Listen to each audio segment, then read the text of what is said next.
Haryana board class 10th Hindi. जैसे आपका English का पेपर 1 नंबर का हुआ है, वैसे ही अब हिंदी की बारी है भाई। आज मेरे साथ ये वीडियो जो भी स्टूडेंट कंप्लीट देख लेगा उसका पेपर 1 नंबर का होने वाला है। कि ऐसी ऐसी चीज़ें बताऊंगा जो कि आपके पेपर में डायरेक्ट आ सकती हैं। भाई हो सकता है ये पेपर आपने पहले भी देख रखा हो, लेकिन इसमें जो नई नई चीज़ें हैं जो आपका पेपर में आएंगी, जैसे मैंने आपको इंग्लिश में बता दिया था कि भाई ये आपके सैम्पल पेपर में है और ये पेपर में आएगा, वैसे ही अब जो है हिंदी की बारी है। मैं फिर से कह रहा हूँ, इस वीडियो में कोई पीडीएफ नहीं है, ये वीडियो तुम्हें देखनी पड़ेगी भाई, क्योंकि यहीं पर तुम्हारी तैयारी करवा दूंगा। कम से कम जो है हिंदी के पेपर के 20-30 नंबर तुम्हारे यहीं पक्के हो जाएंगे। तो वीडियो को लास्ट तक देखना, कुछ नए क्वेश्चंस पता चले हैं भाई जो पेपर में भी आ सकते हैं, वो भी बताऊँगा। तो चलिए वीडियो को स्टार्ट करते हैं। तो यहाँ पर देखिए, सबसे फर्स्ट जो है आपका यहाँ पर व्याकरण के क्वेश्चन है। अब व्याकरण में देखिए, सबसे पहले जो है समास। समास भाई आपको पक्के कर लेने हैं, ठीक है। समास जो है पक्के कर लो, चाहे वो तत्पुरुष समास हो, चाहे अव्ययीभाव समास हो, चाहे कर्मधारय समास हो। आपके पेपर में जो है कौन कौन से इंपॉर्टेंट आ सकते हैं मैं बता देता हूँ। आपके पेपर में सीधी डेफिनेशन भी आ सकती है कि द्विगु समास क्या है, द्विगु समास की परिभाषा बताइए, एक उदाहरण बताइए। समझ गए। पेपर में जो आ सकता है पक्का सुन लो भाई, बता रहा हूँ, टेंशन लेने की जरूरत नहीं है। लेकिन यहाँ पर देखिए फर्स्ट क्वेश्चन क्या है, राजपुरुष में समास का भेद बताना है कि राजपुरुष में कौन सा समास है। तो इसमें हो जाएगा तत्पुरुष समास, तीसरा ऑप्शन हो जाएगा। अगला है विद्यालय में संधि का भेद बताइए। अब आपके पेपर में आ सकता है कि आदर्श की संधि कैसे करेंगे, आदर्श में कौन सी संधि है, मनोरथ में कौन सी संधि है, ठीक है। इस प्रकार से भी आ सकता है, आशीष में कौन सी संधि है, तो इस प्रकार से आ सकता है, ठीक है। तो इसमें क्या हो जाएगा, दीर्घ संधि हो जाएगा, विद्यालय में दीर्घ संधि हो जाएगा। अगला है पर्यायवाची शब्द बताइए। तो पर्यायवाची कैसे आ सकते हैं सुन लो। जैसे चांद के पर्यायवाची आ सकते हैं, सूरज का आ सकता है, कठोर का आ सकता है, रात्रि का तो यहाँ पूछा ही हुआ है, इसके अलावा कमल का आ सकता है। समझ गए। तो इस प्रकार से आपके पर्यायवाची आ सकते हैं। तो रात्रि का क्या हो जाएगा, रात हो जाएगा, सबको पता है। इसके बाद हम आगे बढ़ते हैं। मोस्ट इंपोर्टेंट बताऊंगा, टेंशन लेने की जरूरत नहीं है, जो पेपर में क्वेश्चन आएंगे सारे बता दूंगा। कोमल जो है उसका विलोम शब्द बताना है भाई। कोमल आप सबको पता है क्या होता है, कोमल यानी कि मुलायम, ठीक है। तो इसका विलोम यानी कि उल्टा तो क्या हो जाएगा, कठोर। अगला है उपसर्ग बताना है अत्यधिक में। अत्यधिक जो है उसमें उपसर्ग क्या होगा, तो अति हो जाएगा। उपसर्ग क्या होते हैं, पहले वाले, और प्रत्यय क्या होते हैं, लास्ट वाले। सामाजिक, तो क्या आवाज आ रही है, सामाजिक, इक, इक, तो इसमें इक हो जाएगा, ऑप्शन तीसरा हो जाएगा। तो ऐसे छाट रहे हैं उपसर्ग प्रत्यय, उपसर्ग होते हैं पहले। अत्यधिक तो अत आ रही है तो अति, ऐसे ही सामाजिक इक, यानी कि पीछे कैसी आवाज आ रही है, इक, तो इक हो जाएगा। समझ गए। ऐसे ही आएंगे, टेंशन लेने की जरूरत नहीं है। इसके बाद हम आगे चलते हैं। आगे जो है मुहावरा है कलम तोड़ना। तो इसका अर्थ होता है बहुत सुंदर लिखना। अब देखो, अब जो है बड़े क्वेश्चन आ गए व्याकरण के, कौन कौन से आएंगे लिख लो भाई। उत्प्रेक्षा अलंकार की परिभाषा उदाहरण सहित लिखिए। आपके पेपर में आ सकता है अनुप्रास अलंकार की परिभाषा, अनुप्रास अलंकार की परिभाषा, रूपक अलंकार की परिभाषा भी आ सकती है, ठीक है। तो इनको पक्का कर लो भाई। इसके अलावा दोहा छंद की परिभाषा है, तुम्हारे पेपर में आएगा। चौपाई छंद की परिभाषा लिखिए। सुन लो, पूरा पेपर बता रहा हूँ, टेंशन लेने की जरूरत नहीं भाई। जो इस वीडियो को सुन रहा है, मेरी बात सुन रहा है, उसका हिंदी का पेपर 1 नंबर का होगा, 1 नंबर का। इसके अलावा विकारी शब्द किसे कहते हैं, आपके पेपर में आ सकता है अविकारी शब्द किसे कहते हैं। समझ गए। शब्द और पद में अंतर, ये क्वेश्चन सेम टू सेम आ सकता है। शब्द और पद में अंतर, ये क्वेश्चन सेम टू सेम आ सकता है भाई पेपर के अंदर।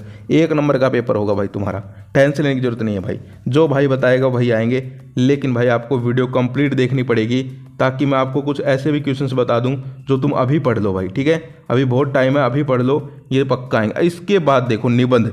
अब भाई हमें निबंध बता दो, सीधे 5 नंबर पक्के हो जाएंगे। तो सुनो भाई, निबंध सुन लो। विज्ञान वरदान अभिशाप दे रखा है, इंपॉर्टेंट है, कर लेना।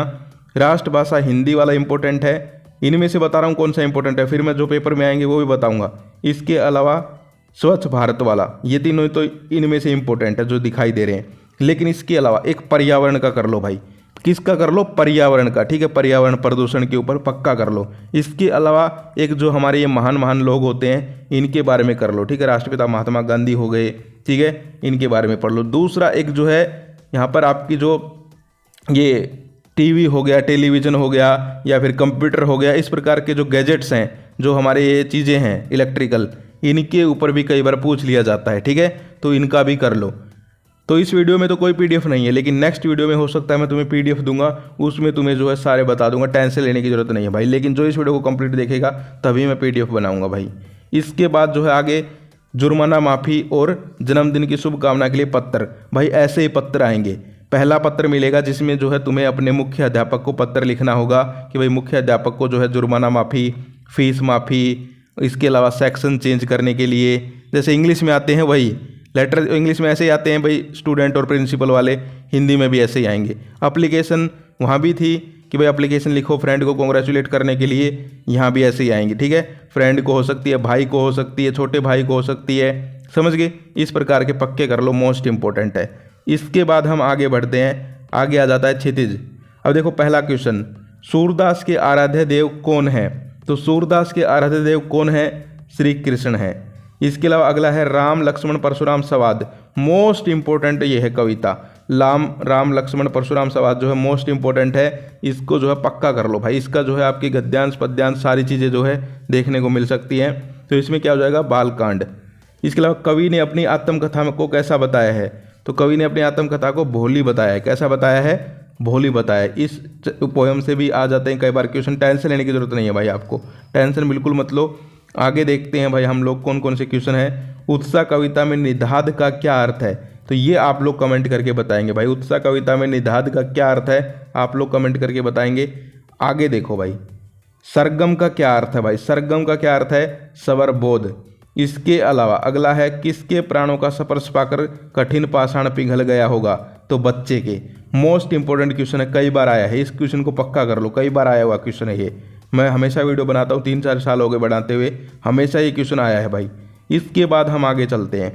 आगे देखो, निम्नलिखित काव्यांश को पढ़कर पूछे गए प्रश्नों के उत्तर देने। भाई काव्यांश जो है यहाँ पर आपको पता है किस कविता से है, देखिए यहाँ पर लिखा हुआ सूरदास। तो कविता जो है सूरदास कवि हैं और कविता सूरदास के पद हो गए। तो ऐसे देख लिया करो, कोई भी कीवर्ड ढूंढ लिया करो, आपको मिल जाएगा। इसके अलावा अगला क्वेश्चन है, इस पद का प्रसंग स्पष्ट करना है। तो प्रसंग सबको पता ही है कि प्रस्तुत पद हिंदी की हमारी पाठ्य पुस्तक क्या नाम है इसका? क्षितिज है क्या? क्षितिज भाग देख लेना कौन सी, मुझे याद नहीं है, से सूरदास के पद से लिया गया है। ऐसा लिखना है बस, छोटा सा, ज़्यादा बड़ा नहीं करना, ये बात ध्यान रखो। एक ही तो नंबर का है तो 1 या 1.5 लाइन लिखनी है। कुछ ऐसी बातें बता रहा हूँ भाई हिंदी के पेपर की, ध्यान से सुन लो। एक तो गलतियाँ नहीं करनी है लिखने में, उसके नंबर कटते हैं भाई। दूसरा जो है ज़्यादा लंबे क्वेश्चंस नहीं करने हैं।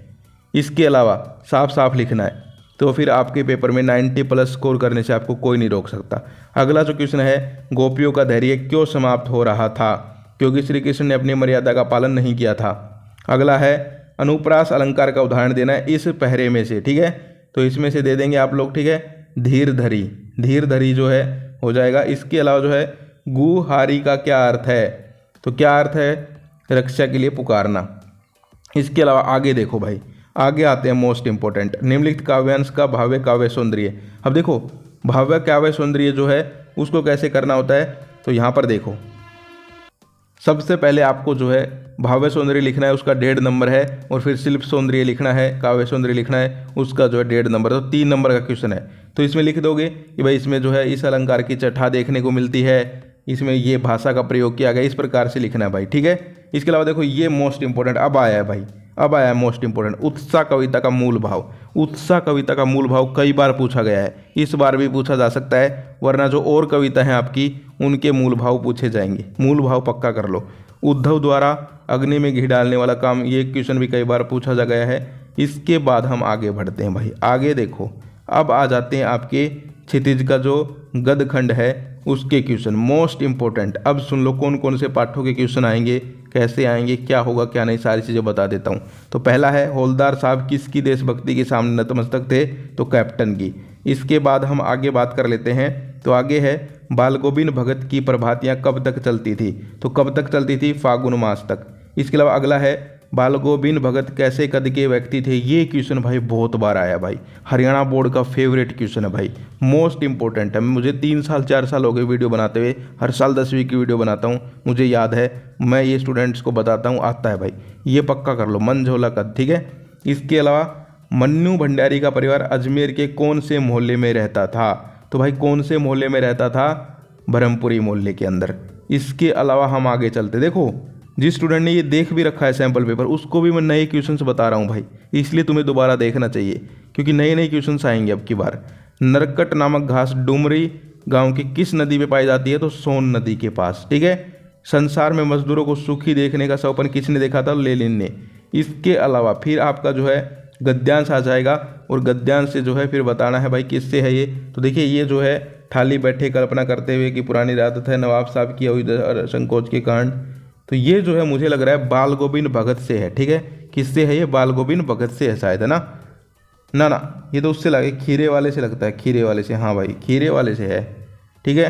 तो ये जो है आप देख सकते हो भाई, इसको आपको पक्का कर लेना है, ठीक है। इसके अलावा फिर यशपाल और मन्नू भंडारी का जीवन परिचय देते हैं उनकी रचना, यानी कि आपका जीवन परिचय आएंगे, ठीक है। साहित्य परिचय, जीवन परिचय आएंगे तो मन्नू भंडारी हो गया, यशपाल हो गया, ठीक है। ये दो तो इम्पोर्टेंट हैं ही, और जो है मैं आपको नेक्स्ट वीडियो में बता दूंगा जो इम्पोर्टेंट है एनालिसिस करके, टेंशन लेने की जरूरत नहीं। इन दोनों को तो पक्का कर लो भाई। इसमें जो मन्नू भंडारी है उसका तो मोस्ट इंपॉर्टेंट है। इसके अलावा नेताजी पाठ के चश्मा के आधार पर पान वाले का रेखा चित्र, भाई पान वाले का क्वेश्चन कई बार आया हुआ। इसके अलावा फिर मैं जो आपको इंपॉर्टेंट है सिर्फ वही बता रहा हूँ भाई, ऐसे सब कुछ नहीं बता रहा, जो इंपॉर्टेंट आ सकते हैं वो बता रहा हूँ। ये देखो, माता का आंचल पाठ का मूल भाव, जैसे उत्साह कविता का मूल भाव था, ऐसे इस पाठ का मूल भाव कई बार पूछा गया है। तो जो मुझे पता है भाई मैं बता रहा हूँ, आपको टेंशन लेने की जरूरत नहीं है। पूछे जाते हैं ये पर्सन तो इनको आपको पक्का करना पड़ेगा।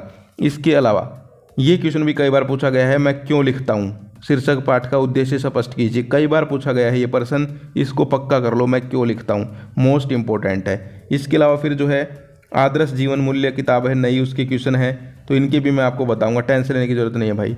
विद्यार्थी जीवन में आप ईश्वर को प्रसन्न कर सकते हैं, तो देखिए बिल्कुल कर सकते हैं भाई, अगर आप अच्छे से पढ़ेंगे तो भाई आपके जो ईश्वर हैं वो पर्सन रहेंगे, टेंशन लेने की जरूरत नहीं है भाई, ठीक है। इसके अलावा मनुष्य और श्रेष्ठता कैसे आकी जाती है, मनुष्य की श्रेष्ठता कैसे आकी जाती है कि भाई उसके कर्म कैसे हैं, वो जो है क्या लोगों के साथ व्यवहार करता है, सबसे अच्छे से बोलता है। तो ये चीज़ें आप खुद भी लिख सकते हो भाई, ये पढ़ने की जरूरत नहीं है, ठीक है। ये किताब ही इसलिए चलाई गई है कि स्टूडेंट खुद सोच समझ कर क्वेश्चन के आंसर करे। तुम इस किताब को भी पढ़ते हो क्या भाई? ये किताब के ऐसे ऐसे पर्सन हैं, ऐसे ऐसे पाठ हैं जो तुम खुद भी आंसर कर सकते हो, पढ़ने की जरूरत नहीं है। अगला जो है आकाश गुप्ता को स्टील कंपनी, अब देखो ये तो पढ़ना पड़ेगा भाई, लेकिन ये जो ऊपर वाले क्वेश्चन थे इनके आंसर तुम खुद भी लिख सकते हो, समझ गए। तो इसके अंदर बहुत सारे ऐसे चैप्टर्स हैं जो तुम कर लोगे, टेंशन लेने की जरूरत नहीं है। ये कोलकाता में प्लेग वाला भी इंपॉर्टेंट है।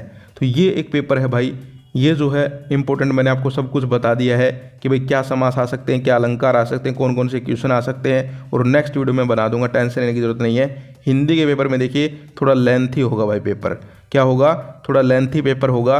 तो ऐसा हो सकता है कि भाई आपका पेपर पूरा ना हो अगर आपने ध्यान नहीं दिया तो आपको ध्यान देना है भाई, ठीक है।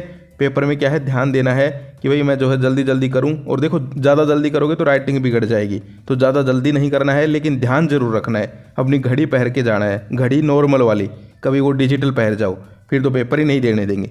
तुम ध्यान क्या रखोगे फिर पेपर ही नहीं देने देंगे। तो इसलिए जो है नॉर्मल घड़ी पहन के जाना और अच्छे से पेपर करके आना। अब देखो भाई निबंध कितने पेज का लिखे, ये क्वेश्चन आता है, तो देखो 5 नंबर का ही निबंध है, ऐसा नहीं है कि कोई 10-20 नंबर का निबंध है। तो नंबर देखा करो, जितने नंबर का पर्सन जो है उस हिसाब से उसका उत्तर लिखा करो। तो अगर क्वेश्चंस आते हैं जैसे आपके पान वाले का रेखा चित्र, इनके जो है 3-4 लाइनों में लिखा करो आंसर, ठीक है। लेकिन जैसे निबंध हो गया या पत्र हो गया, इसमें पत्र में तो पूरा एक पेज, एक साइड का पूरा एक पेज भर दो, ठीक है, भर ही जाएगा। ऊपर तो वो लिखते हो सेवा में, तो भर ही जाएगा। इसके अलावा निबंध में क्या करो, एक पूरा खड़ा पेज भर दो, इस साइड भी इस साइड भी, इसमें भी नंबर मिल जाएंगे, टेंशन लेने की जरूरत नहीं अगर तुमने सही लिखा है तो। और फिर वैसे ही चाहे तुम कुछ भी लिख दो भाई, अगर तुम्हें गलत ही लिखना है तो चाहे तुम 10 पेज लिख दो, जब भी नंबर नहीं मिलेंगे। लेकिन सही लिखा तो 1-1.5 पेज 2 पेज में भी जो है नंबर मिल जाएगा, कोई दिक्कत नहीं है भाई, ठीक है। टेंशन लेने की जरूरत नहीं है। मोस्ट इंपॉर्टेंट मैंने आपको बता दिया, प्रदूषण का कर लो, एक हमारे जो त्यौहार हैं उनके बारे में कर लो, ठीक है, एक और जो आजकल समस्या चल रही है उनके बारे में कर लो, और कोई दिक्कत है नहीं। तो ये जो है आप लोग कर लोगे, मोस्ट इंपॉर्टेंट है। कौन कौन वीडियो देख रहा है मुझे कमेंट करके बताओ भाई, मुझे देखना है भाई कौन इस बार टॉपर बनने वाला है, क्योंकि भाई इंग्लिश का पेपर तुम्हारा 1 नंबर का हुआ है, मैथ में तुम्हें नंबर मिल ही जाएंगे, कोई दिक्कत वाली बात नहीं है। अब हिंदी का भी 1 नंबर होगा। अब साइंस का जो अगला पेपर होगा उसमें जो है थोड़ा सा हमें ज़्यादा मेहनत करनी पड़ेगी भाई, हमें ज़्यादा मेहनत करनी पड़ेगी सबको, मैं पहले बता रहा हूँ तुम लोगों को, और मुझे पता है तुम लोग मेहनत करोगे भाई, ठीक है। तो ये हिंदी इंग्लिश तो हो जाएंगे, एसएसबी हो जाएगा, लेकिन साइंस में हमको मेहनत करनी पड़ेगी। मैं वीडियोस बनाऊंगा, तुम्हें वीडियोस देखनी पड़ेंगी और मोस्ट इंपॉर्टेंट तैयारी करवाऊंगा तुम्हारी साइंस की भी।